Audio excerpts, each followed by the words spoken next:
Agora, continuando estudando sobre o desenvolvimento da física, o surgimento da física, né? Ainda estamos nos filósofos da Grécia Antiga. Quero tratar um pouquinho de Platão para a gente chegar também em Aristóteles. Aristóteles será um personagem muito importante. Então, lá, sem delongas, vou começar a falar aqui. Sem Tá, a gente delongas. está sem delongas. Os filósofos pré-socráticos estavam lá estudando a questão do ser, enquanto ser, e também, por consequência, sobre a mudança, né, do movimento, né, porque o ser muda Certo. e tudo A mais. gente viu Mas, no primeiro podcast lá a discussão lá, né? Do se você que está movimento, ouvindo não não viu, movimento, vai lá assistir, vai lá ouvir o podcast. oscilando, garoteando. É. Então tá, em questão do ser. Para Platão, presta atenção, ele olha para o mundo, né, ele olha tudo ao seu redor e vê que realmente as coisas mudam, tá? As coisas realmente mudam. Mas se tudo muda, as coisas não fazem sentido, né? O que é algo se tudo muda? Então, para ele, o que ele afirma? As coisas realmente mudam, a gente nasce, cresce, envelhece e morre, só que existe um mundo inteligível em que essas coisas são perfeitas. E tudo que há a nosso redor, neste mundo inteligível, né? Esse mundo sensível, tenta copiar a forma dessa forma perfeita que está no mundo de Platão, no mundo das ideias. Porque lá as coisas são por si só, são perfeitas, não mudam. Por exemplo, aqui, se você tem uma fruta, se você tem uma laranja, ela apodrece, né? Ela cresce, ela pode apodrecer, porque aqui as coisas mudam, as coisas se transformam, mas no mundo das ideias tudo é perfeito, tudo é fixo. As coisas são Certo. por si só. Só que para Aristóteles não é bem assim. Aristóteles fala, não, mestre, né? Platão é mestre de Aristóteles. Ele fala, não, mestre, na verdade as coisas estão aqui mesmo, as coisas são por si só e são definidas aqui no mundo mesmo. Não precisa desse mundo inteligível, né? Esse mundo das ideias. E, para Aristóteles, né? No desenvolvimento da sua filosofia, ele chega a falar então das quatro causas, né? Essas quatro causas que definem o ser. E quais são essas quatro causas? Bom, acompanha comigo a causa material, que corresponde à matéria-prima, né? A matéria. Certo? A causa eficiente, né? Que corresponde ao agente criador, né? A causa, da, o que faz ser, né? As coisas que É criam. o agente de transformação, né? É, Como diria o nosso professor lá, né? A causa eficiente responde à questão, né? Por que que algo é algo, ou o que que fez com que alguma coisa viesse a ser outra coisa. isso. E eu já falei de três. E por último, a causa final, a finalidade Falou de do três, que não, foi que produzido. isso? Hã? Esqueceu da formal. Meu Esqueceu Deus. da formal aí. Ó, vou recuperar então. Ó. Causa material, causa eficiente, causa formal e causa final. Certo. A causa formal corresponde à forma, né? O formato e tudo mais. É isso. Isso. Então falei agora, né? Falei quatro, né? Então, de novo, De novo. material, a matéria, a eficiente, o agente de transformação, a causa formal é a da forma, né, modelo, estrutura da coisa, e a final é o da finalidade, né, da coisa. Isso. Essa é importantíssima também para chegar onde a gente quer. É claro que tudo está conectado, a filosofia de Aristóteles é muito maior que isso, só que a gente tem que ser mais objetivo no que a gente quer tratar da física, né? Então, focando na causa final, para a gente explicar um pouco, é esta que nos dá as coisas no aspecto teleológico, né? Tudo tem uma razão de ser e de se comportar. O que é algo teleológico? É que este algo tem a ela, imprimida a ela, uma finalidade. Elas têm uma razão de ser. Ela tem aonde chegar, por exemplo. Elas não estão aí à toa, né? Certo? Para Aristóteles, né, tudo na realidade tem uma finalidade, um propósito. Aí o que a gente vai pode considerar aqui? Por exemplo, vamos pensar numa sementinha. Uma sementinha, você planta ela vira uma mudinha, ela cresce um pouquinho, vira aquela planta e vira uma árvore, né? Essa visão que a gente teve, né, é uma visão teleológica, uma razão de ser. Essa plantinha, a sua causa final, né, é virar uma árvore. Com isso, ela não vai virar um cachorro, ela não vai crescer e virar um ser humano, ela vai sair lá, planta ela e do nada cresce e sai andando por aí, começa a trabalhar. Não, ela tem uma razão de ser. Com isso, né, consequentemente, na filosofia de Aristóteles, vai gerar a ela uma potência.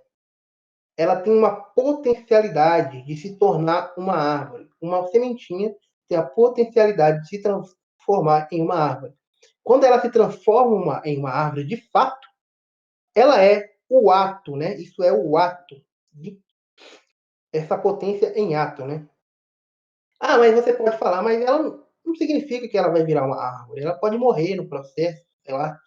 Ninguém pode regar ela a terra onde ela está lá, o solo, né? Pode ser um solo seco, infértil, sim, mas isso não tira a sua potencialidade, apesar das consequências dos acidentes que podem acontecer, né? Que Aristóteles também fala de questão de acidente e tal, da forma e tal. Isso pode acontecer, mas não tira dela a potencialidade. E pode continuar? Você quer falar alguma coisa aí, André? Não, pode continuar. Então, vou falando. Aí é o seguinte, com isso, o universo, como Aristóteles começou a observar o universo, né, os fenômenos e tal, ele começou a desenvolver uma interpretação da natureza de forma bem concisa, sabe? Que é o seguinte. Pois é. Muita gente acha que a física aristotélica, claro, ela não é exatamente certa, né? Mas ela não é só um tanto de coisa errada, né? Ela é uma teoria que foi bem argumentada, né? Aristóteles, bem observador da natureza, ele conseguia ali juntar, é, coordenar tudo muito bem, né? Ela é uma teoria bem fechada ali e ela tá bem de acordo com o senso comum, né, que a gente vê. Tipo, Sim, sim. antes, né, os Parmênides lá, os pessoal lá, eles falam, né, do movimento ser ilusório. Mas no senso comum a gente vê as coisas mudando, né? As estações do ano, as árvores crescendo, morrendo. E, e tudo isso vai entrar ali, né? Na filosofia de Aristóteles, né? Que cria também, né? Tem um universo que não é o mesmo universo que o nosso, né? Vamos falar assim, o É, universo de Aristóteles, ó, primeiramente, né? Ele tem uma diferença clara, né? Entre a Terra, o que está aqui embaixo, e o céu, né? Porque aqui na Terra está tudo em movimento, né? As coisas estão mudando. E no céu, né, Aristóteles observando lá, ele via, né, as constelações são sempre as mesmas, né? No período de um ano elas ficam se repetindo. O Sol também, né, apesar de nascer um pouco mais para o norte, um pouco mais para o sul ali, ele também está sempre girando ali, né, em torno da Terra, a Lua. Então Aristóteles ele cria um universo que é finito, né? Isso depois vai ter uma implicação bem, quer dizer, é uma causa ou será que é uma consequência, velho? Eu acho que é mais, até uma consequência, na verdade, né? Depois a gente volta nisso. Mas o é. universo é finito e ele tem os quatro elementos, Aristóteles vai adotar isso também, né, de um dos pré-socráticos lá, que estabelece que os elementos primordiais aqui da realidade aqui são o fogo, ar, terra e água. E Aristóteles pensa um elemento diferenciado, né, que chamar de éter, né? Não sei Uhum. se é o éter, é uma quinta essência, né? E para formar o celeste, né, as esferas celestes. Porque ele vendo, né, lá nas estrelas, os planetas até também estão se movimentando mais errantemente, mas eles são sempre o mesmo. Então ele vê o céu ali como uma constância, diferentemente da Terra, que está sempre tudo avacalhadão, né? Tudo Tudo em mudando toda movimento. hora. Exatamente. Então tem os quatro elementos aqui, né, da Terra, a quintessência ali para formar a esfera celeste. Né? Uhum. E esses elementos também ele constituem tudo, eles ocupam tudo, né? Não existe vácuo lá. Isso também Sim. vai ser muito importante mais para frente, quando a gente vai falando de movimento. Então, né, no universo ali tem essas esferas, né? Tudo se move em esferas, né? E essas esferas, elas são fixas, né? Sim. Aí Aristóteles começa a falar, vai entrar no... Começando, vamos entrar agora no movimento, né? Movimento natural. Que Aristóteles tem dois movimentos também, né? O movimento natural e o violento, correto? Correto, correto. Aí É, no movimento natural... Ah, pode falar. não, pode continuar, vai no flow aí. Vamos. Aí Já no, pegou no o embalo, movimento já vai. natural, né? Cada elemento tem seu lugar natural. E olha só, o elemento da Terra, né, ele é o que fica no centro do universo. E pensa bem, Rafael, se o universo fosse infinito, onde é que ia ser o centro? Qualquer lugar. Pois é. Então, para Aristóteles, né, nessa filosofia de que o elemento da Terra ele fica no centro do universo, é impossível que o universo seja infinito, né? Porque se Uhum. você pensa na infinitude, qualquer ponto pode ser o centro, né? É. Então, tem que ser um universo finito. E aí a Terra vem, acho que, se eu não me engano, né, vem a Terra, a água, o ar e o fogo. É essa a ordem. É. E depois a quintessência, né? Que é a perfeita e tal. Aí, exatamente, né? Aí também tem, para Aristóteles, né, as esferas. Mas não são só 5 esferas, né? Tem a esfera da Terra, que está no centro. Aí vem a do ar, da água, do ar, do fogo. Aí vem a dos planetas, né? Então, os planetas que são se vocês acompanham o Gaia, por exemplo, né, no projeto de extensão aqui da PUC de astronomia, né, astrofísica, vocês devem saber que esse planeta, né, o termo planeta vem de errante, né, que são essas estrelas que a gente vê no céu, mas que elas ficam sempre com um movimento meio esquisito, né, comparada com as estrelas fixas, né, das constelações, né, por exemplo, aqui pra gente do sul, qual que é a principal constelação aqui do hemisfério sul? É o Cruzeiro do Sul, correto? Correto? E no norte eu acho que tem a estrela polar, né, do norte lá, que está quase no ponto norte mesmo da esfera celeste, não é É, isso? aham. Aí, né, Tipo, ela tá quase praticamente no eixo da Terra, né? Em que ela gira e tal, ela isso. tá quase no eixo, praticamente. Então, essa polar norte lá, por exemplo, ela tá praticamente parada no céu, sempre, né? É, Mas os planetas não, eles ficam indo e voltando, porque hoje a gente sabe que cada planeta com uma distância do Sol, né, a Terra vai dar uma volta no Sol mais rápido ou mais devagar que ele. Depende se ele está mais interno ou mais externo, né? Então, tem essas esferas do planeta, a esfera dos planetas, que vem depois da esfera do fogo, depois a esfera dessas estrelas fixas, né? E depois vem uma esfera ainda, que é a esfera do primeiro motor. Você quer falar um pouco melhor uhum. do primeiro motor? Porque, tipo assim, ó, para Aristóteles, tipo, tudo tem uma razão de ser, né? Eu não vou dar spoiler, eu vou falar o que é, lá para frente a gente vai estudar sobre isso.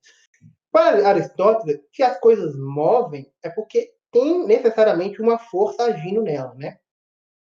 Mas para essa Certo. força agir nela, necessariamente tem algo anterior que faz essa coisa mover para outra coisa mover. E assim sucessivamente, para antes. Tipo assim, sempre tem algo que faz o outro mover. Então, Isso. infinitamente, a gente vai retroceder para trás até achar a primeira pessoa que moveu tudo. Então, existe esse primeiro motor, que é o ato puro. É o ato puro, né? Que Isso. é a fonte dos movimentos de tudo. Muita gente erroneamente fala que Aristóteles deu esse título a Deus, mas não foi ele que deu esse título a Deus. Foi lá com Tomás, tá? Lá Foi na na Idade frente. Média, né? É, foi lá com Tomás. E é isso que eu quero falar mesmo. Pode continuar. Então, aí a gente vai vendo que a física aristotélica, ela tem toda uma filosofia, né, do universo, a filosofia ali que apoia ela, né? Então, dentro dessa teoria, tudo ali faz concordância, né? Uhum. Só um ponto depois que a gente vai ver que fica meio vago, mas ela é toda bem construidinha, né? E, e aí que vem movimento natural que a gente falou? Movimento natural é o movimento das coisas tendendo a ir para o seu lugar natural. Como eu disse, a Terra ela é o local certo dela, vou falar assim. O universo seria o centro, né? Sendo o universo.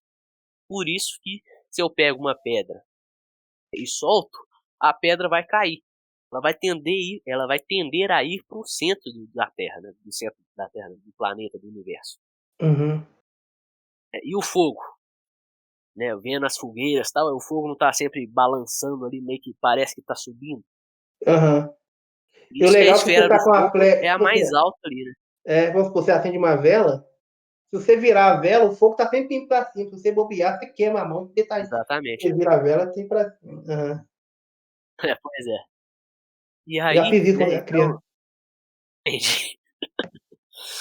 Uhum. É, e então, né, o movimento natural nada mais é do que as coisas com a finalidade, se movimentando com a finalidade de irem para o seu local de pertencimento, né? Uhum. E aí, Aristóteles vai também dentro do movimento natural, né? Esses são os movimentos assim, dessas coisas mais, esses trecos mais fraquinhos, assim, né? Porque os elementos celestes, né? Eles na sua perfeição ali, eles se movem não em linha reta, que nem uma pedra que cai em linha reta para o chão, né? Eles se movem em círculos, né? O Sol está sempre dando voltas aqui na Terra, a Lua Uhum. também, né? As estrelas elas giram em torno do eixo ali, né? Porque a Polar Norte ela fica meio parada, porque ela já está no eixo. Mas, por exemplo, o Cruzeiro do Sul ele gira em torno do Polo Sul ali, né? Do eixo do Polo Sul. Tomara que o É, pessoal do Gaia não veja a gente falando muita besteira aqui, né? Mas eu acho que é isso mesmo. a estrela, Então, a constelação do sul, é tipo uma seta que sempre está apontando para o sul. Ele gira sempre apontando para o sul. Nunca para de apontar para o isso. sul.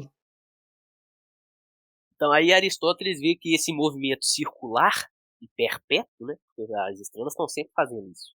Uhum. E o movimento circular é o movimento perfeito ali, né? Então o movimento natural terrestre é um e o movimento natural celeste é outro, né? Um tem a ver mais, o celeste ali sendo mais circular mesmo, né? Um movimento circular perfeito. Então toda a filosofia ali, né, de Aristóteles sustenta a física que ele vai desenvolvendo e tenta explicar aqui o universo, como a gente vê, é meio senso comum mesmo, né? Porque quando a gente olha para o céu, a gente não vê a Terra girando em volta do Sol. O que a Uhum. gente vê, de fato, é, né, o que o nosso sentido nos mostra é o Sol girando em torno da Terra. Uhum. Então, né, por senso comum, a física aristotélica, ela tá bem assim, tenta explicar bem o que o senso comum tá vendo. E tem toda uma Mas, lógica, né, por trás e tal. E não é só, eu exatamente, acho que é assim. Ele construiu mesmo. É toda a filosofia dele é toda encaixadinha, né? Toda encaixadinha.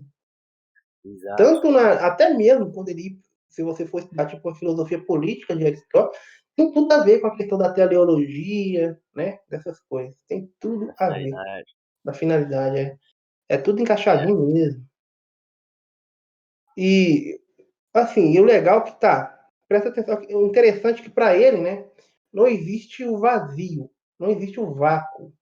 sim, Porque o vou entrar nisso. vazio, para ele, é um problema filosófico, tá? Que a gente não vai tratar aqui, porque já é Pois é. algo extenso. Mas, assim, A gente pode pensar na física aqui do problema do vácuo, né? é, então, É o seguinte, pra... Pode falar. então, tipo, o ar preenche esse, por exemplo, no nosso mundo, né, na visão dele, o ar preenche o espaço. O espaço não está vazio, é impossível ter o vazio. Isso. E o ar já Por isso está até em que seu a local natural, teoria... isso que é interessante. É. E a teoria atômica não faz sentido para Aristóteles, né? Porque o átomo, ele logicamente tem um espaço vazio entre um átomo e outro. E isso é um grande problema ali, né? Aham. Realmente, E interessante, também, né? quando a gente, agora, né, já entrando aqui nos movimentos violentos, né? Que são os movimentos violentos? Aqueles que são realizados não pela finalidade do corpo de ir para seu lugar natural, mas um movimento de, por exemplo, eu arrastando uma cadeira, né, ou arremessando alguma coisa.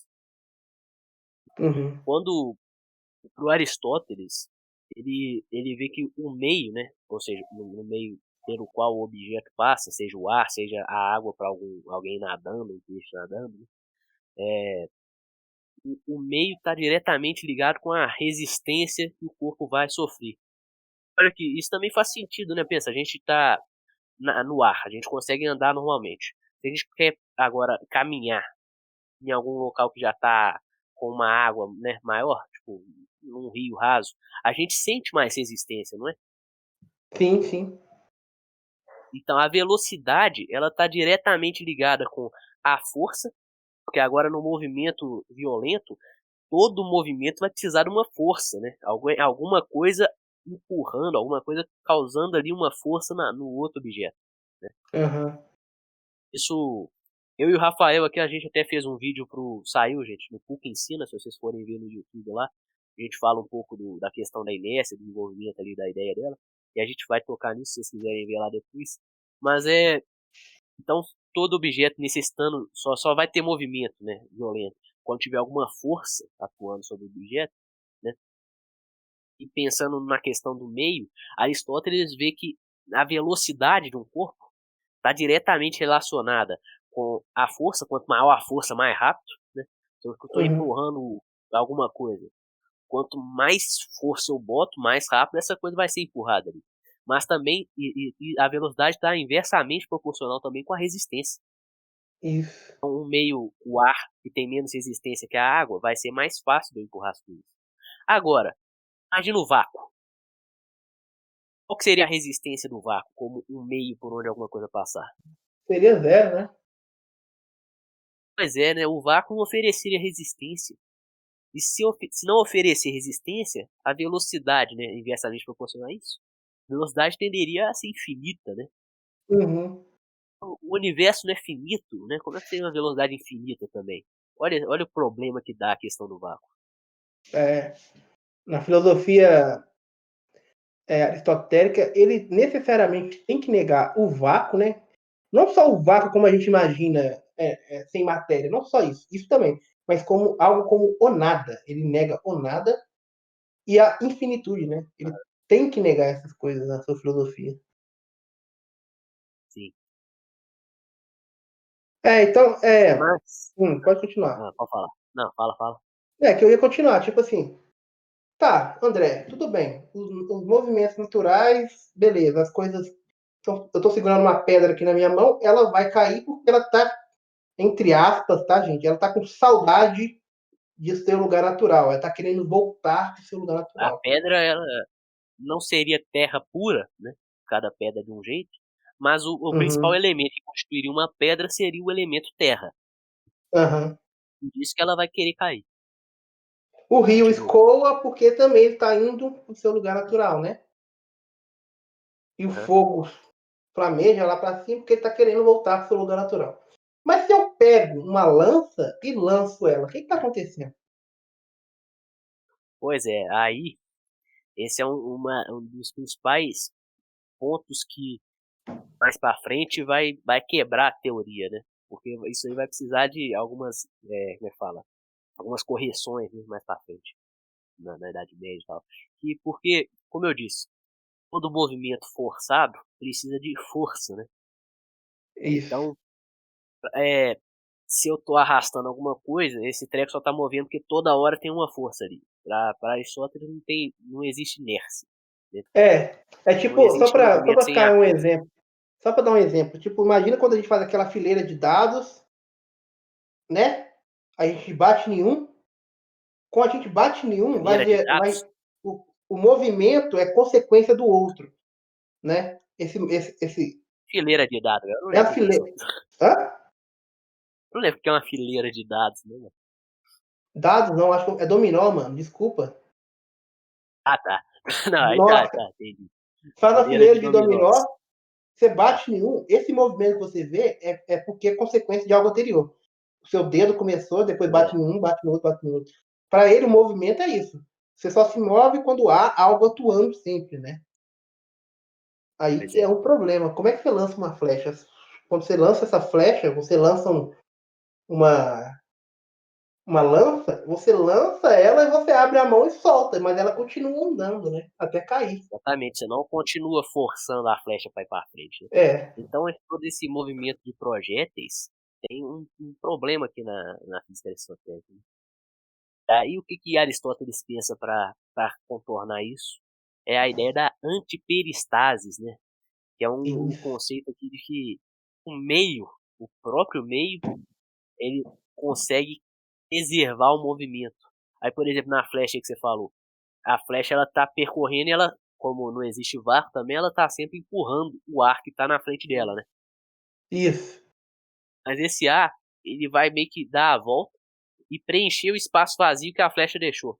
Deixa. Que a flecha deixou ali, né, depois de passar. Ao fazer isso, Aristóteles pensa que o ar, né, ou o meio qualquer, tá empurrando novamente, gerando força É tipo assim, né? É tipo nessa assim, flecha. a flecha tá, o ar, como eu disse, o ar para Aristóteles já está em seu lugar natural, correto? O ar para ele é estático, está natural. Quando a gente sente o vento, é porque este ar, esse tanto de ar está indo para o seu lugar natural, está voltando. Aí, quando você lança a flecha, quando você lança a flecha, imagina aí, a flecha bate no ar, imagina a partícula de ar.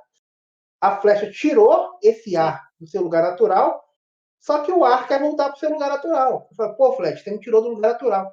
E quando esse ar que voltando para o seu lugar natural, o que ele faz? Ele empurra a flecha, né? É, E aí esse é é uma genial, é contradição, genial. né? Uhum. É. Mas aí o problema é que isso gera depois uma contradição, porque a gente acabou de falar que o meio ele oferece resistência ao movimento. Uhum. Porque senão também qualquer, se não fosse o meio, o movimento seria infinito, né? A velocidade do movimento seria infinita, o movimento seria instantâneo, né? Uhum. Mas ao mesmo tempo, o meio perpetua o movimento, né? Uhum. Ele, então fica essa coisa meio contraditória.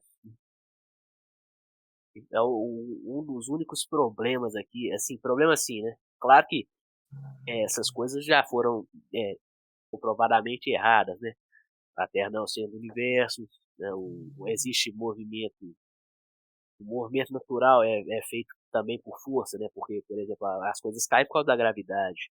Uhum. Mas, dentro da filosofia aristotélica ali, isso fazia sentido. Porém, essa ideia de que essa questão do meio ao mesmo tempo dificultar o movimento como resistência, mas perpetuar o movimento, no caso de projéteis, isto fica sendo uma dos pontos vagos ali que ficou faltando ali, né? É bem Uma contraditório, camada. né? Como que É, aquilo que tira o movimento também ao mesmo tempo dá o movimento, né? É meio contraditório. exato. E só uma coisa que a gente esqueceu de falar, André, tipo assim, tá, para na física aristotélica, consequentemente, aquilo que tem maior massa, maior peso, cai mais rápido, né? Porque ele tem mais elemento ali querendo voltar para o seu lugar natural, não é isso? É isso. É, aí a velocidade é proporcional ao peso dividido pela resistência, né? Então, se for quanto maior o peso, maior é a velocidade, né? Uhum. Na física aristotélica. E isso é um fator importante, porque posteriormente, eu não vou falar aqui, mas posteriormente isso vai revolucionar a nossa visão de mundo, né? Pois é. Hoje a gente consegue testar isso facilmente, né? A gente faz as câmeras de vácuo, né? Solta a pena e uma bola de canhão, uma lá da outra. Tem vídeo aí pra você ver. Elas caem no vento. Tem, Mas na tem. época, velho, se você fizesse pegar uma pena e uma bola, velho, é lógico, né? Que a pena ali vai sofrer muito mais resistência pelo formato dela e tal. né, que ela é leve, Aham. e vai acabar caindo depois. Então, naquele dia a dia ali, essa física aristotélica ela explicava muito bem, ela estava muito de acordo ali com o senso comum. Uhum. E é meio errado pensar sempre senso comum, né, como se fosse só errado, porque o senso comum, ele pode estar errado, mas ele não é, entendeu? Sim. Perdi aqui. Não, é Mas tipo assim, eu acho que você tá querendo dizer isso aqui, ó. Como é que é errado se eu estou vendo? Tipo assim, eu ué, estou vendo, mais ou menos isso. eu estou vendo a pena cair antes de uma bola. Como é que isso é errado? Não é que é errado, a percepção que a gente tem de mundo não é errada. Ela só é equivocada, né, André? Pois é. Só precisa de estudo mais. Então, eu não posso só porque, se por exemplo, né, a Aristóteles construiu toda a filosofia aqui por trás, mas quando a gente pega uma criança, a física dela está muito mais aristotélica, né, do que a Uhum, newtoniana. Então, você isso. não vai humilhar ela só por, entendeu? Você vai mostrar que hoje em dia, com o método científico, a gente consegue comprovar coisas, desprovar outras, né? E, e a física aristotélica, ela não é só senso comum e também não é só uma fantasia, né? Uhum, Ela é realmente, né, uma teoria ali, porque ela tem toda uma argumentação por trás. sim. E Na ela é época não tão existia forte, né? nada que rolasse. E ela foi tão impactante na humanidade que ela ficou perpetuando por onde quantos séculos, né? É Quantos séculos quase, que ela ficou? se pá, quase 1 milênio ou 2 milênios, talvez, porque Aristóteles ali quase, né, aproximadamente, qualquer mesmo, Aristóteles é 300 antes de Cristo, 350 antes de Cristo, uma coisa assim, né? Uhum, Até 1300, por exemplo, o que sobrava ali em 1300 eram umas adequações da teoria que eles falou. Vai entrar outros conceitos filosóficos. Mas aqui vai falar o primeiro motor ali vai ser Deus, né? uhum. Vai surgir também a teoria do ímpeto. Então vai Isso. fazendo umas certas correções e tal, mas no fim das contas ela durou centenas, vários séculos, se não milênios. Se não, Então quer dizer que na história da humanidade a gente viveu mais com a física aristotélica do que com a física newtoniana, né? não, claro. Tipo, Pois a é, física newtoniana é de 1600, 1500 e tanto, né? isso. A de nós, então, foi impactante, né? Foi impactante. Aristóteles ficou muito tempo, né, sendo considerado mestre daqueles que sabem, né, devido a tamanha sua importância ali, pensamento, até mesmo no surgimento da lógica, né? A lógica, a gente chama de lógica, mas o livro ali que Aristóteles escreveu ali foi chamar-se órgão, né? Que significa instrumento. A lógica é um instrumento, então Aristóteles desenvolve até um instrumento para o bem pensar, né? Eu acho que qualquer filósofo na época ali da Idade Média precisava ir para Aristóteles se quisesse saber como pensar, né? Tinha esses ditados assim. Então, Uhum. tipo, e ele não só trabalhou na física, mas também na biologia, foi um dos primeiros a categorizar ali os seres vivos, né, em diferentes espécies, peixe, aves, né? Não exatamente essas mesmas que a gente tem hoje em dia, mas ele pegou essas categorizações. Trabalhou também na filosofia, na política. Uhum. Então, o cara era brabo, né?